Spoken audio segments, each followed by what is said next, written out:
La volatilité est de retour sur le marché crypto. Bienvenue à tous sur cette nouvelle vidéo, sur ce nouveau live. Les amis, j'espère que vous allez bien. J'espère que cette nouvelle semaine commence bien. Ça y est, on a un retour de la volatilité sur le marché. On en parlait hier soir en live où on disait qu'on avait eu une semaine dernière très très calme sur le marché crypto et sur les marchés en général, mais surtout sur la crypto. Et là, ça y est, début de semaine qui repart. Alors on est reparti dans le vert dès cette nuit avec un Bitcoin qui, vous voyez, a repris 3,5% et s'approche de nouveau des 24 000 dollars.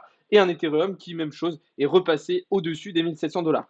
Globalement, ça se ressent un petit peu partout sur le marché, hein, avec des altcoins qui performent très très bien, même si certains ont été un petit peu plus en difficulté. Du côté de l'indice Fear and Greed, un indice à 30 aujourd'hui, on reste dans un niveau de peur modéré, mais rien d'inquiétant. Et du côté de l'indicateur Blockchain Whisper, on voit qu'on est quasiment sur un équilibre parfait entre les longues et les shorts. Tout ça s'explique, comme je vous le disais, par un Bitcoin qui s'est réveillé du coup dans la nuit dernière en cassant ce falling wedge par le haut en venant donc chercher les 24 000, même au-dessus des 24 000 dollars. Alors vous le savez, enfin ce week-end, on était plutôt en short, ok, on était plutôt parti dans une idée de venir chercher cette zone de liquidité au niveau des 24 400 dollars, ok. C'est pas grave, on a eu un trade perdant, voilà, on a eu une très très belle semaine la semaine dernière, ça arrive de se tromper, et on s'est tout de suite adapté, du coup en prenant position à la cassure de ce falling wedge justement pour venir chercher des targets. Donc là, pas grave du tout, ok, on a une perte mais qui a été rattrapée tout de suite avec des très très très très beaux gains. Et là, ben moi j'ai enchaîné du coup désormais avec un short, ok. Alors le prix d'entrée au début, je le voyais un petit peu plus haut en fonction de la résistance technique ainsi que de l'imbalance, mais au final, bah, je me suis positionné plus tôt que prévu, voilà. Et puis là, je rentre en short avec pour objectif de venir chercher très très rapidement des targets au niveau du plat du nuage, voilà, du plat du nuage Ishimoku, au niveau des 23 546 dollars. Donc là, il y a pas mal de positions très très intéressantes. Ça fait du bien de retrouver de la volatilité parce que du coup, ça nous offre pas mal d'opportunités. Donc tout ça, je vous le rappelle, hein, toutes ces analyses, je vous les partage dans le serveur Discord, mais aussi sur Twitter, sur TikTok. Donc n'hésitez pas à venir me suivre un petit peu partout pour ne rien louper. Je vous l'avais dit aussi, voilà, on avait très très peu de volatilité la semaine dernière. On avait des bandes de Bollinger qui étaient ultra étroites, qui étaient quasiment à plat. Il faut savoir que voilà, à chaque fois qu'on a des zones de plat comme ça sur les bandes de Bollinger, eh bien, on a un pic de volatilité qui arrive après. Et c'est exactement ce qui s'est passé. Donc c'est pour ça que parfois, ça peut être un indicateur très intéressant à regarder, les bandes de Bollinger, même si ce n'est pas forcément un indicateur qu'on va regarder quotidiennement. Et bien de temps en temps, ça peut être intéressant de jeter un œil et du coup d'anticiper des potentiels mouvements haussiers comme celui-ci. Donc là, voilà, on avait vraiment une analyse qui était relativement simple à faire si on utilisait les bons indicateurs et qu'on avait une bonne compréhension du marché. Maintenant, la question qu'on va se poser, c'est si justement on va venir d'abord récupérer la liquidité au niveau des 24 200, enfin 22 400 dollars, pardon, ou si on va d'abord venir chercher la grosse zone de liquidité, là que vous voyez un petit peu au-dessus, au niveau des 27 000 dollars. C'est la question qu'on va se poser pour le moment. Mais pour l'instant, Bitcoin commence bien la semaine. On retrouve des signes de force, on va dire, un petit peu plus intéressants que ce qu'on avait pu avoir la semaine dernière. Surtout quand on regardait ce qui se passait du côté du Nasdaq, hein. Je vous rappelle, avec un Nasdaq qui ne cessait de casser ses différentes résistances, qui performait très très bien, et Bitcoin qui ne suivait pas du tout Nasdaq. Alors qu'on le sait, hein, Bitcoin est normalement corrélé à Nasdaq. Donc c'était assez étonnant de voir justement une telle différence entre ces deux-là. Ce qui est intéressant de dire aussi, c'est du côté de l'order flow, du coup à court terme, on a un order flow qui n'accompagne pas le price action dans l'analyse baissière et on a même une accélération de position ouverte du coup sur l'open interest, comme vous voyez juste ici, pardon. Et ça, c'est un bon c'est un bon signe parce que les positions sont ouvertes dans le bon sens.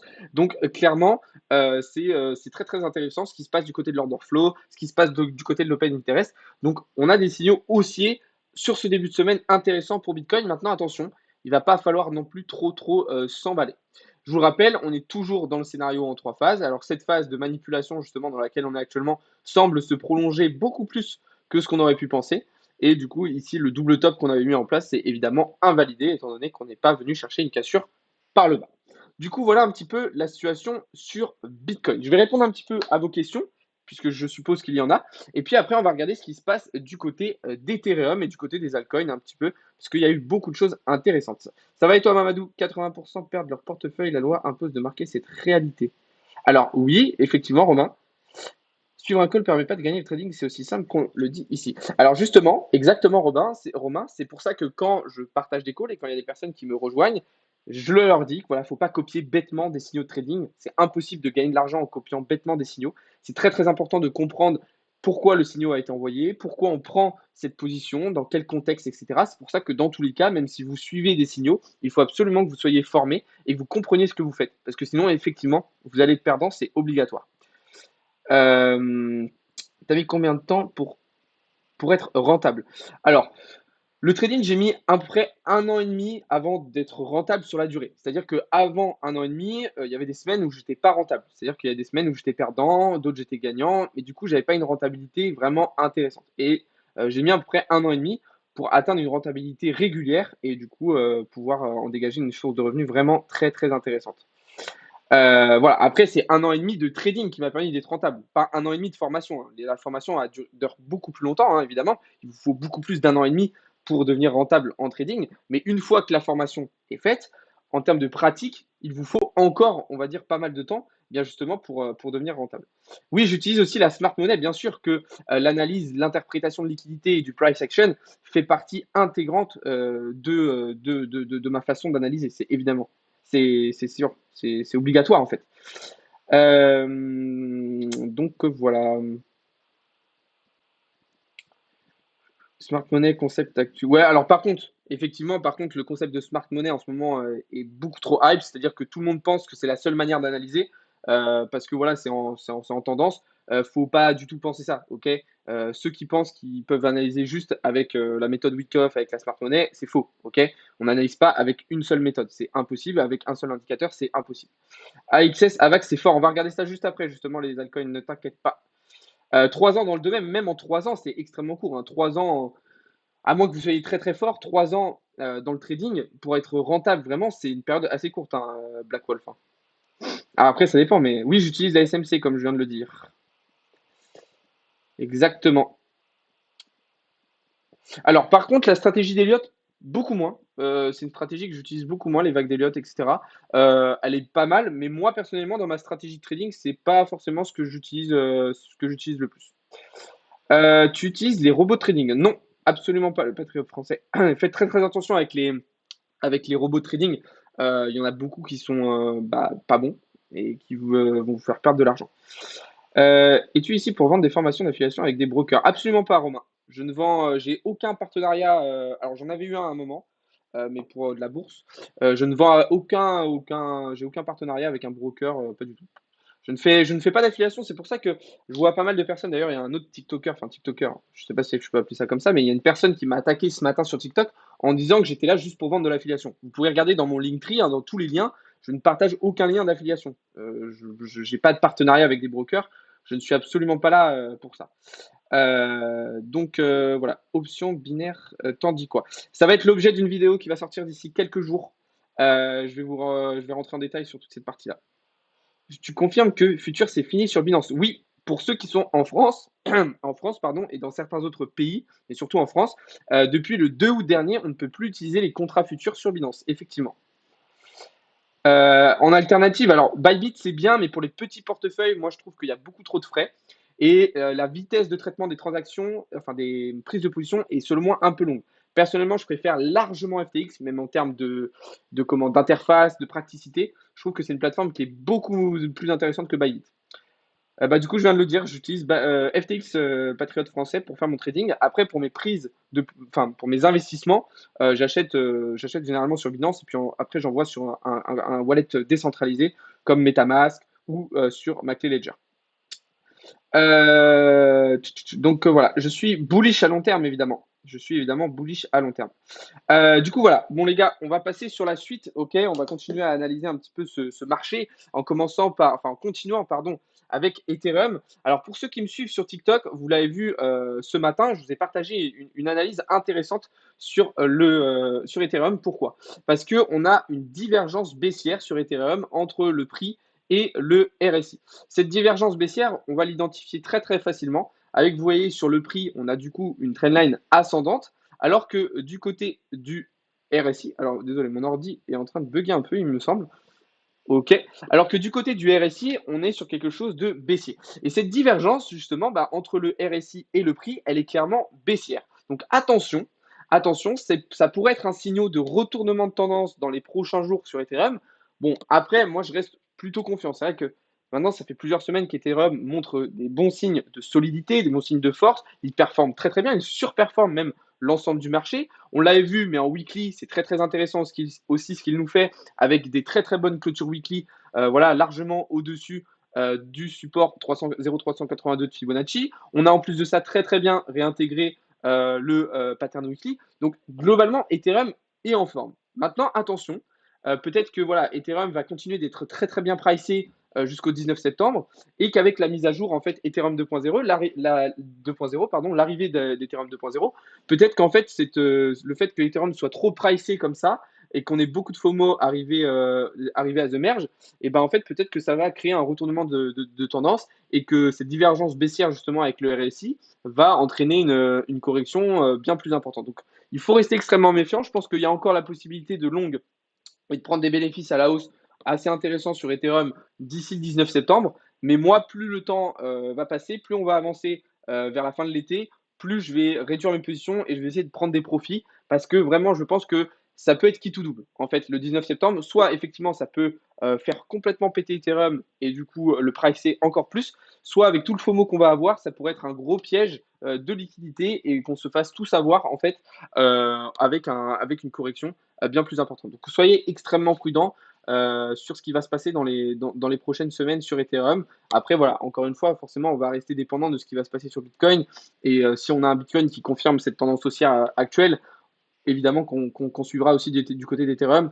Mais je vous montrais tout à l'heure, je ne suis pas je suis pas d'avis que Bitcoin va continuer cette tendance haussière encore très très longtemps. Du coup, voilà un petit peu ce qu'on pouvait dire sur Ethereum. On va passer tout de suite du côté des altcoins. Juste avant ça, je vais répondre un petit peu aux questions.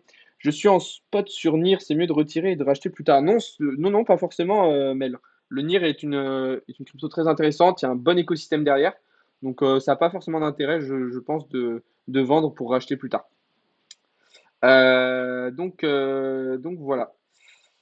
Je vais checker un petit peu vos questions. Tu penses pas que ta fiche ici favorise des affaires des blata voleurs? Comment ça, Romain? Ça n'a rien à voir. Ce que fait des mecs comme Marc Blatta, ça n'a rien à voir. Il dit n'importe quoi, faites pas attention, encore bullish. T'as oublié du monde sur Telegram. Comment ça, des gains, frère? RSI, MDR.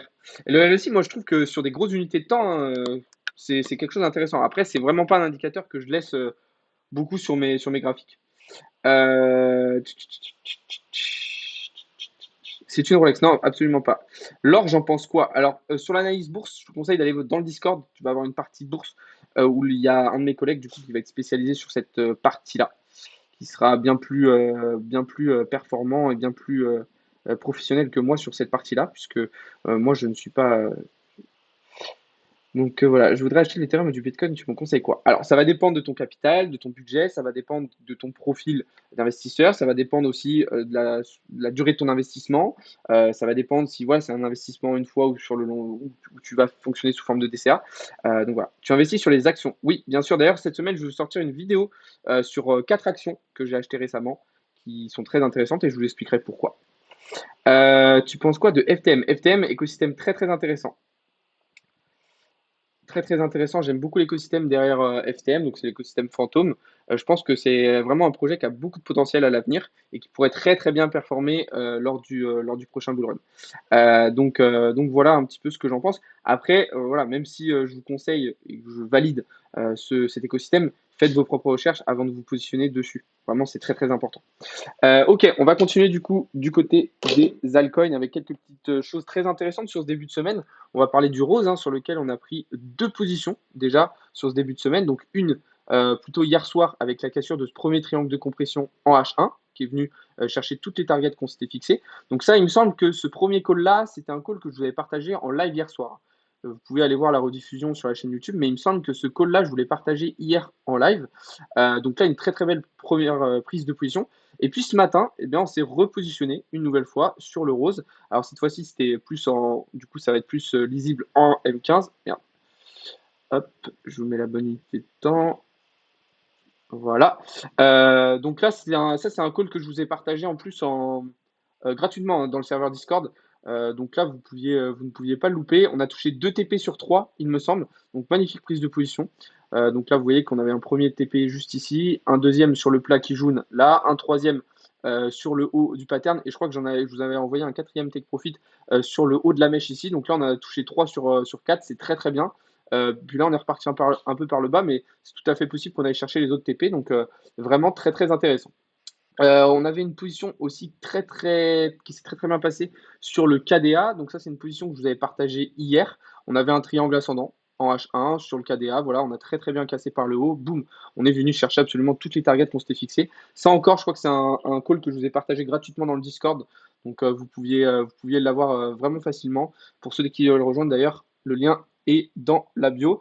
Et sinon, là, je viens de rentrer en position. Alors, je vais rentrer en position sur l'AVAX. L'AVAX qui pour moi est en train de nous faire un beau fake out. Alors je vais attendre un petit peu de me positionner, mais pour moi l'AVAX est vraiment en train de nous faire un beau fake out et on a de grosses probabilités, selon moi, de revenir chercher le support intermédiaire là qu'on a au milieu de notre canal ascendant dans un premier temps. Et pourquoi pas même de venir chercher vraiment le gros support des 23 $ un petit peu plus tard. Donc voilà. Après, attention, ça reste une prise de position assez risquée. Je précise aussi que ce n'est pas un conseil en investissement. Mais voilà comment personnellement je me suis positionné. Voilà, sinon pour tous les autres trades de la semaine dernière, bah, je vous laisse aller voir les différents résultats que je vous ai postés dans le serveur Discord. Et je vous laisse aller voir aussi cette vidéo que je vous ai sortie ce week-end où je vous partage vraiment tous les résultats qu'il y a eu la semaine dernière qui étaient extrêmement intéressants. Comment c'est possible qu'en 30 minutes le Bitcoin grimpe aussi vite? Alors, en ce moment même là, c'était plutôt sur le début de journée hein, qu'il a grimpé vite Bitcoin. Là, pour le moment, on a fait une petite correction. Alors là, c'est vrai qu'il est en train de remonter, mais c'est surtout voilà, cette nuit et puis ce matin que Bitcoin est très, très bien monté. Après qu'il monte en 30 minutes ou en H1 ou en 5 minutes, dans tous les cas, il monte de la même quantité, enfin de la même puissance. Je ne vais pas trouver le terme, mais tu as compris ce que je voulais dire. Du coup, voilà un petit peu ce qu'on pouvait dire sur la partie analyse technique. Je vais reprendre un petit peu vos questions et puis après, on va avancer sur de la macroéconomie un petit peu pour regarder tout ça.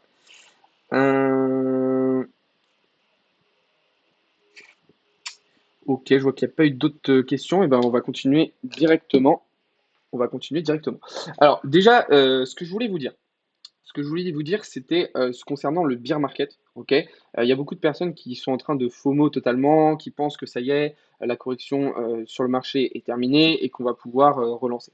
Il faut bien comprendre que même si là, effectivement, le marché est en train de repartir un petit peu vers le haut, c'est pas parce que là, on est en train de repartir un peu vers le haut que le bear market n'est pas terminé. Ok, un bear market rally, il peut très bien durer des semaines et au sein de ce bear market rally, avoir des hausses de 8, 12, 7, 18 ou même 24%. Vous voyez, c'est exactement ce qui se passe, hein, ce qui s'est déjà passé. Alors au total, bah, ça fait quand même une baisse de 57%, mais au sein de cette baisse, on retrouve quand même des phases haussières.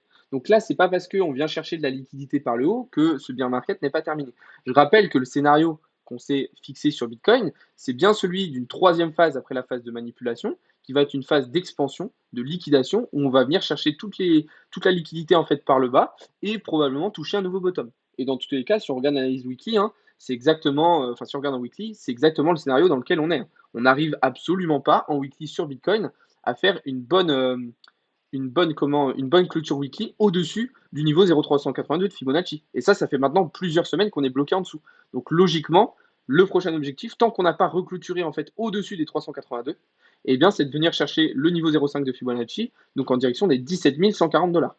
Donc bon, ça je vous le rappelle déjà parce que je vois beaucoup de personnes qui sont en train de FOMO, qui s'emballent totalement. Restez extrêmement prudent. Après, voilà, je n'espère pas que le marché va baisser sans cesse, mais je vous dis qu'il va falloir faire très très attention à ce qui va se passer. Je voulais vous partager aussi un petit graphique sur lequel je suis tombé ce matin, pardon, sur Twitter que je trouve très très intéressant. C'est le fait qu'aujourd'hui, on a la valeur de certains stablecoins qui dépasse celle d'Ethereum, donc la capitalisation. En fait, j'aurais dû plutôt que la valeur, c'était pas le terme exact. On a donc la capitalisation de certains stablecoins, donc comme vous voyez USDT, USDC, BUSD et DAI, qui est désormais supérieure à celle d'Ethereum. Alors, pourquoi? Déjà, probablement parce qu'on a du delevering de la part de la plupart des opérateurs. Donc, des opérateurs, ça va être comme Binance, etc. Et en plus de ça, parce qu'on a un contexte macro vraiment défavorable. Alors, en soi, c'est pas forcément trop trop grave, mais il faudrait pas non plus que ces stablecoins prennent un ascendant trop important sur une crypto-monnaie comme Ethereum, je pense que ça serait pas très très bon signe. Mais voilà, je trouvais ça important de vous le partager. Si vous voulez regarder ça un peu plus en détail, je vous ai mis le graphique dans le serveur Discord, donc vous pouvez aller checker tout ça. Donc voilà. Les gars, on va passer sur la deuxième partie de ce live, du coup, où là, on va parler un petit peu plus de macroéconomie. Vous savez que la macroéconomie, c'est quelque chose de très, très important en trading, en investissement, etc. Pourquoi? Parce que cette semaine, on a une semaine encore très, très importante. Ok. Ça commence dès demain. On va déjà avoir les comptes rendus de la réunion de la Banque centrale brésilienne, ok, donc qui va potentiellement avoir un impact sur leur monnaie. Et on va avoir les perspectives d'énergie à court terme des États-Unis. Ok.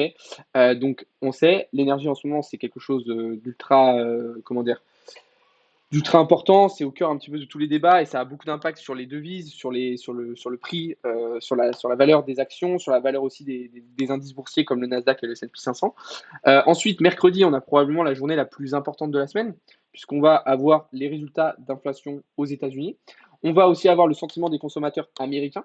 Donc ça, c'est quelque chose de très important parce que du coup, on va avoir déjà des petites indications sur est-ce qu'on a atteint un pic inflationniste, est-ce qu'on va réellement finir par rentrer en récession aux États-Unis, ou est-ce que finalement la situation est en train de se débloquer. Alors, vous le savez, on est plutôt dans une optique de la situation ne va pas se débloquer, la Fed va être obligée de rehausser les taux directeurs. On en a déjà parlé plusieurs fois, je vous invite à aller voir les dernières vidéos de la semaine dernière. Mais voilà. On va aussi avoir les stocks de pétrole aux USA. Donc là encore, au niveau énergie, ça va être quelque chose d'important et ça va impacter tous les marchés parce que ça va impacter les marchés asiatiques, les marchés européens, un petit peu partout. Jeudi, on va avoir les prix à la production sur le mois de juillet des États-Unis ainsi que les inscriptions hebdomadaires au chômage. Donc là encore, deux actualités très, très importantes qui vont avoir de l'impact sur les devises, sur les actions et sur l'activité économique dans son intégralité. Et enfin, vendredi, alors là, ça va être des actus un petit peu plus centrés sur ce qui se passe en Europe avec les résultats de production manufacturière au Royaume-Uni et le PIB annuel trimestriel et mensuel du Royaume-Uni. Donc là, alors, ça va avoir un peu moins d'impact que ce que ça pouvait avoir avant, puisque vous le savez, hein, le Royaume-Uni est sorti de l'Union européenne, donc forcément, ça va être un petit peu décorrélé de ce qui peut se passer dans le reste de l'Union, mais ça va être quand même une actualité importante. On sait, le Royaume-Uni, qui est une puissance quand même assez importante et qui a une devise aussi qui pèse beaucoup sur le marché du Forex. Donc, une grosse, grosse semaine encore. Donc il va falloir rester attentif sur le marché parce qu'il va se passer probablement beaucoup de choses, surtout que là en plus on est déjà en train de retrouver pas mal de volatilité. Si on accouple ça avec toutes ces actus macroéconomiques, ça peut bouger pas mal. Du coup, voilà un petit peu ce qu'on pouvait dire pour le moment. On va terminer du coup avec des petites actualités très intéressantes que je vais vous partager et on finira avec quelques annonces parce que j'ai des annonces importantes à vous faire en fin de live, les amis. Du coup, vous en avez probablement entendu parler.